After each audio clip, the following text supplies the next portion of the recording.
PTSD is a mental health problem that some people develop after experiencing or witnessing a life-threatening event like combat, natural disaster, car accident, or sexual assault.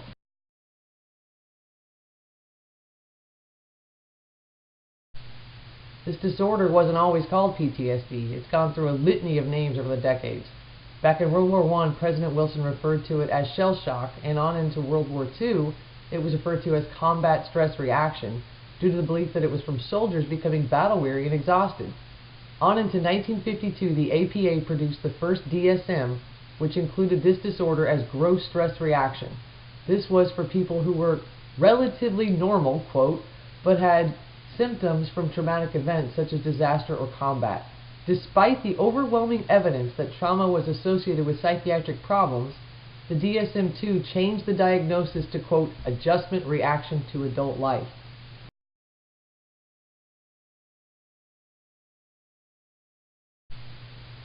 It wasn't until research involving Vietnam War veterans, Holocaust survivors, sexual trauma victims, and others that the diagnosis of post-traumatic stress disorder was finally added to the DSM-3 in 1980.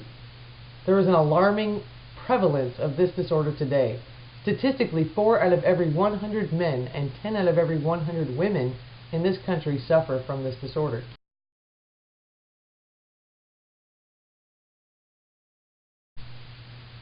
There are anatomical and neurophysiological changes in the brain of someone with PTSD. The hippocampus is smaller, the amygdala is overly reactive, and the medial prefrontal cortex appears to be smaller and less responsive.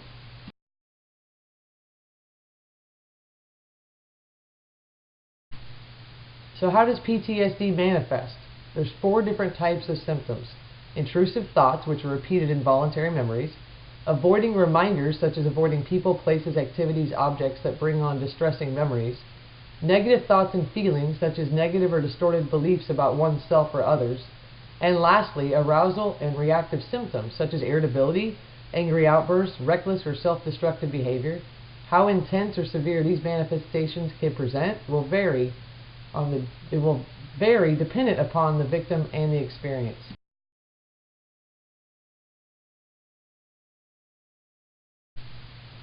Many people exposed to a traumatic event will have symptoms like those I've already discussed. However, for a person to be diagnosed with PTSD, these symptoms must last for more than 1 month, but often they persist for months or years.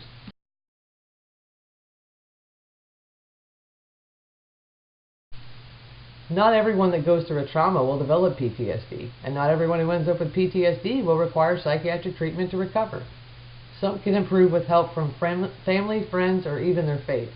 Most, however, require professional treatment as the symptoms of this disorder can become intense and disabling.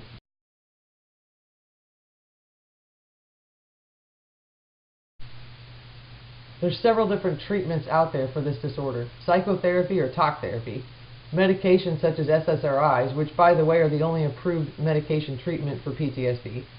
More commonly, CBT is used to refocus painful negative emotions and help the patient confront distressing memories.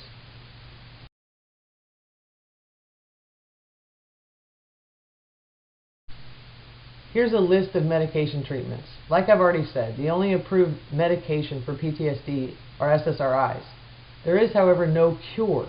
The rest that you see on this list are to aid in the relief of some of the comorbidities that can accompany this disorder, like anxiety and depression.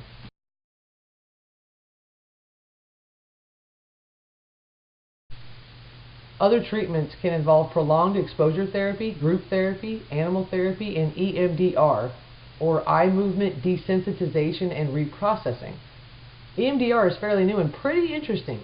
It's a non-traditional form of psychotherapy designed to diminish negative feelings associated with memories of traumatic events. Unlike most forms of talk therapy, it focuses less on the traumatic event itself and more on the disturbing motions and symptoms that result from this event. It includes a hand motion technique used by the therapist to guide the client's eye movement from side to side, similar to a pendulum swing. It's still somewhat controversial, but very interesting. I look forward to seeing its long-term success.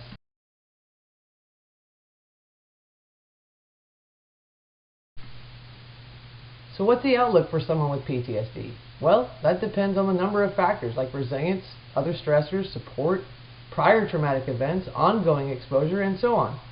Regardless of any aforementioned factors, early treatment is critical in the successful recovery of those that suffer. Being aware of the signs and symptoms will help us as nurses to recognize and provide necessary care, as well as resources to help those that may otherwise be unable to help themselves.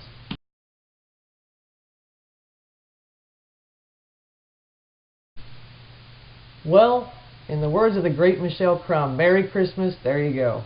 Jen's take on PTSD. Thank you all for watching.